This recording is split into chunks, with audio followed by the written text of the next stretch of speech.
What is up, guys? Jungle Jesus here, and today I'm with Zoo Director Miss Patti here at Wild Animal Safari. How are you today? Wonderful. How are you? So very good. Thank you so much for having me back. Every time we come here, we have the best time. This is actually one of our favorite places to come on our days off. So you know, when someone's using their day off of work to come to you consistently, you're doing something right. Yeah.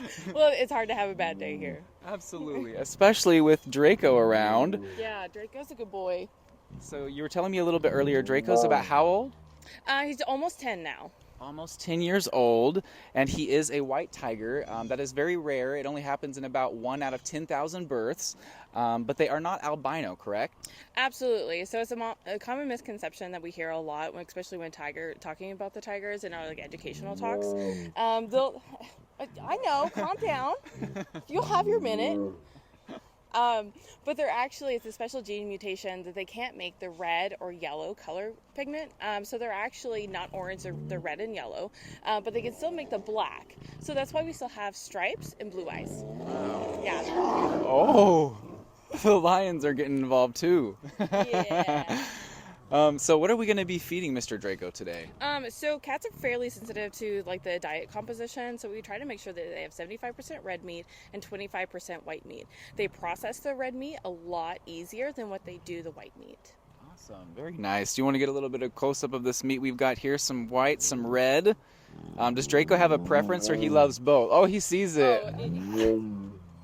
He's a fatty pants. He don't care. Yeah, he's like, all right. All right, let's see, Draco. Whoa, look at that drool. Wow. He's so gentle, though. It's amazing how this incredibly large creature can form bonds with humans and realize and trust them and be like, oh, you're here to feed me my breakfast. What's up, Mom? Absolutely. So actually, one of our morning conversations are Draco and I going back and forth in what we call a prusin or a chuff. And it kind of sounds like...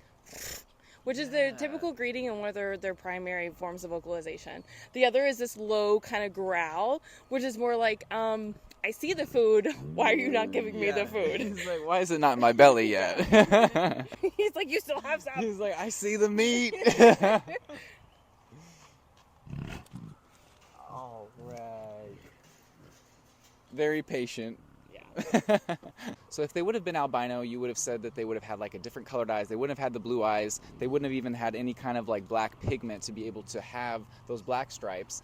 So they're not albino. They're just missing a certain type of gene, correct? Right, yeah. So it's that expression of the gene that gives them that different coloration. So I believe that gene has been what's called knocked out. He's telling me, yeah, Mom, that's right. Yeah.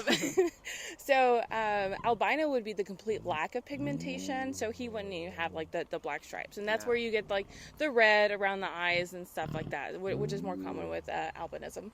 So what I think is really neat, a lot of places don't offer encounters like this where people are able to witness something this amazing. I know when we were driving here this morning, I was like, we are going to see a tiger eat. Like, that's so exciting.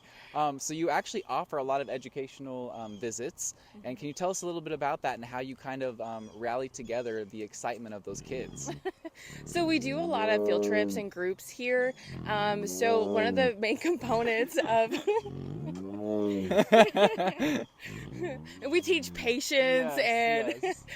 So one of the main components that we do during like the field trips, so boys and girls clubs, we'll actually come out and we'll do an animal demonstration, and most often that's going to be with Draco, because he is such a powerful presence, and to see him be cooperative and engaging in the crowd that we have is actually pretty special. So it's a good spark of inspiration to kind of establish that connection with some of the animals that we have here, which is really our primary goal, because we want to be cognizant of how we're treating our environment, and they are a part of our environment. So yes, well, thank you so much for all you do for Draco and for all the other animals here.